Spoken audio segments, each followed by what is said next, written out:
Hello అండి, ఈరోజు మీకు పాయసం ఎలా కాసుకోవాలో చూపిస్తాను.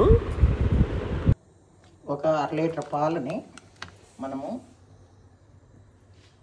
ఇలా ఒక మందపాటి బాణీలోకి తీసుకుందామండి. ఒక కప్పు సగ్గుబియ్యం నానబెట్టుకుందాం. ఒకసారి కడిగి నీళ్ళు పోసి నాననిద్దాం. పాలు ఇలా పొంగుతూ ఉండగానండి ఒక పావు లీటరు నీళ్ళని యాడ్ చేసుకోవాలి.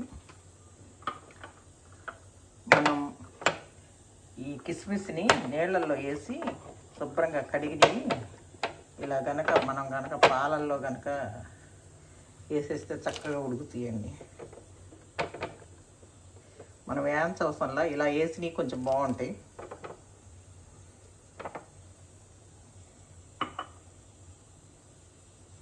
ఇప్పుడు మనము సగ్గుబియ్యం నానబెట్టుకున్నాం కదా, వాటిని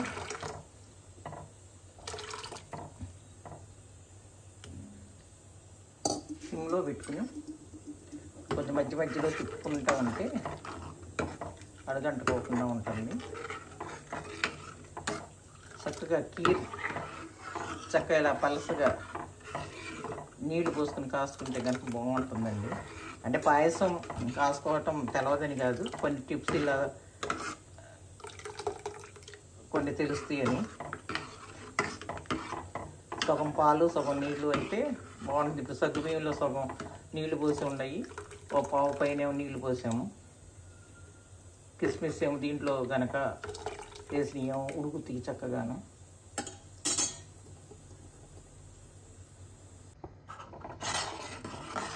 మధ్య మధ్యలో ఇలా తిప్పుకుంటూ ఉండాలండి, అడుగంటుకోకుండాను.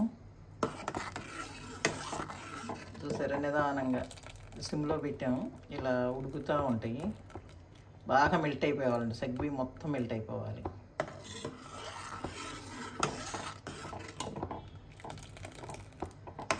కొంచెం అర లీటర్ దాకా నీళ్లు పట్టినాయండి. కాకపోతే కనుక ఒక లీటర్ పాలు అనుకుంటే 30 నీళ్ళు సరిపోతాయండి. అందుకని కొంచెం పాలు పోసాను.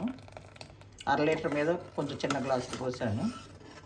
మనం లీటర్ పాలు పెట్టుకుంటే 30 నీళ్ళు పోసుకుంటే కరెక్ట్గా సరిపోతుంది.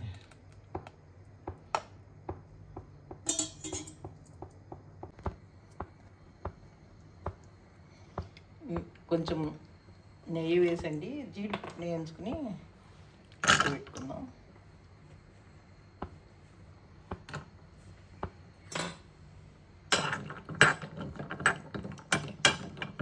ఆడకుండా కొంచెం సిమ్లో పెట్టుకుని వేయించుకుని, ఇప్పుడు ఇది ఉడుకుతూ ఉందండి. అవి కొంచెం ఉడకాలి. అవి చూసారా ఎలా ఉబ్బినాయో, చూసారా అలా ఉబ్బుతుంది పాలల్లో కనుక వేస్తే. మనం నూనెలో వేయించితే కనుకండి మామూలుగా మళ్ళీ అవి వేయగానే కొంచెం తప్పలాగా అయిపోతుంది. ఎలా కాకుండా అలా ఉబ్బు ఉంటాయి.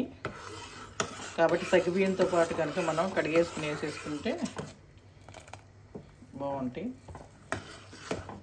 ఇంకా బాగా మెల్ట్ అవ్వాలండి సగ్గుబియ్యం. శాంతం ఏమి తెల్లదనం, లోన ఏం తెల్లదనం కనిపించేలాగా లేకుండా మెల్ట్ అవ్వాలి.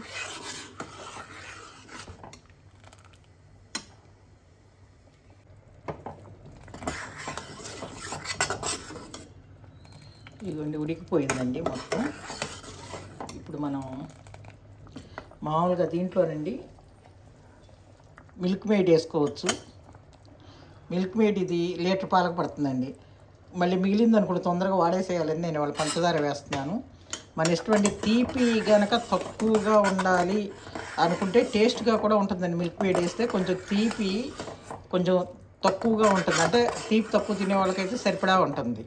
తీపి బాగా తినే వాళ్ళకైతే కనుక కొంచెం సరిపోదు. కానీ టేస్ట్ మాత్రం మిల్క్ మేడ్ వేస్తే టేస్ట్ వస్తుందండి. పంచదార కంటే కూడా మిల్క్ మేడ్ వేసి కొంచెం పంచదార వేసుకున్నా ఇగా ఉంటుంది. కాకపోతే అది ఓపెన్ చేసామంటే కనుక తొందరగా 4 రోజుల్లోనే వాడేసేయాలి. ఓపెన్ చేయకపోతే కనుక 6 months ఉంటుంది.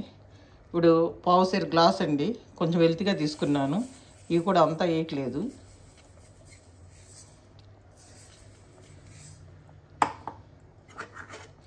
మనం తీపి తినేదాన్ని బట్టండి.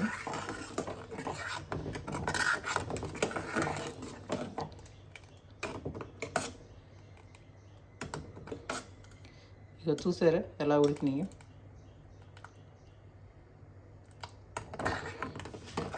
మనం ఇక స్టవ్ ఆఫ్ చేసుకున్నాం.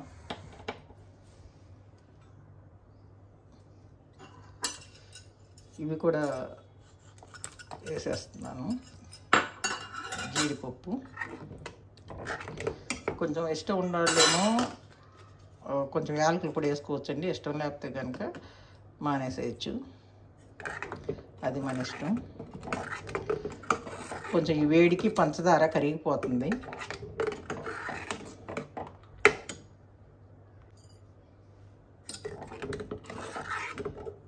నేను యాలక పొడిని ఎక్కువ కొట్టాలి అనుకున్నప్పుడు ఇట యాలకులు ఎక్కువ ఉన్నప్పుడు యాలకులు వరకు వేసి కొడతానండి. కొంచెం తక్కువ యాలకులు ఉన్నప్పుడు పంచదారను యాలకులు వేసి కొడితే మెత్తగా వస్తుంది. ఎక్కువ యాలకులు అయితే కనుక డైరెక్ట్గా యాలకులు ఒక్కటే వేసుకోవచ్చు. యాలకులు వాసన అంటే కనుక కొందరు ఇష్టపడరు అంతా, అలాంటప్పుడు వేసుకోకుండా ఉంటే ఇదవుతుంది. సువాసన కోసం యాలకుల పొడి.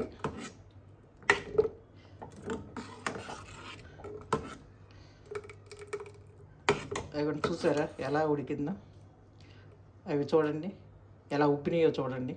కిస్మిస్ మీరు మనం నూనెలో వేయించినప్పుడు ఉబ్బుతాయి, కానీ మళ్ళీ దీంట్లో వేయగానే కూడా ఇదైపోతాయి, చట్టుకొని పోతాయి. ఇప్పుడు చూడండి ఎలా ఉన్నాయో. మీరు కూడా ట్రై చేసి చూడండి, మీకే అర్థమవుతుంది. నేను పాయసం అంటే కాయటం చాలామందికి వస్తుంది, రాదని కాదు. కాకపోతే కనుక కొన్ని టిప్స్ ఇలా కొన్ని తెలుసుకుంటారని చెప్పి ఇచ్చేసాను. నీళ్లు కూడా మనము గృహప్రవేశం అప్పుడు ఆవు పాలతో కాస్తాం. అందుకని చెప్పి ఆవు పాలు కొంచెం పలసగా ఉంటాయి కాబట్టి నీళ్ళు పోయిపోయినా సరిపోతాయి. మళ్ళీ బియ్యం అనేది కడిగి అట్టి పెడతాం. బియ్యంలో కొంచెం నీళ్ళు ఉండేటట్టు చూస్తారు, ఎందుకంటే దేవుడికి పెడతాం కాబట్టి అప్పుడు గృహప్రవేశానికి నీళ్ళు పోయకూడదని ఆ బియ్యంలో కొంచెం నీళ్ళు ఉండేటట్టు చూసి ఈ పాలు పొంగినప్పుడు ఈ బియ్యాన్ని వేస్తారు. అప్పుడు ఆ నీళ్ళు ఆవు పాలు పలచను కాబట్టి ఉడికిపోతుంది. మనం గేదె పాలప్పుడు కంపల్సరీ కూడా నీళ్ళు లీటర్కి 30 నీళ్ళు పోసుకుంటేనే ఇది ఇలా ఉడికి మనం కీర్లాగా తాగుతానికి వీలుగా ఉంటుంది.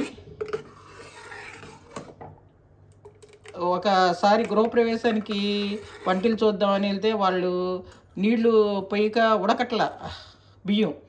అయ్యో బియ్యం ఉడకలేదు అనుకుంటున్నారు. కొంచెం బియ్యం కడిగేటప్పుడు కొంచెం నీరు ఉంచుకోవాలి, అప్పుడే బియ్యం ఉడుకుతానికి ఇదవుతుంది. ఇలా ట్రై చేసి చూడండి మీరు. Thank you all.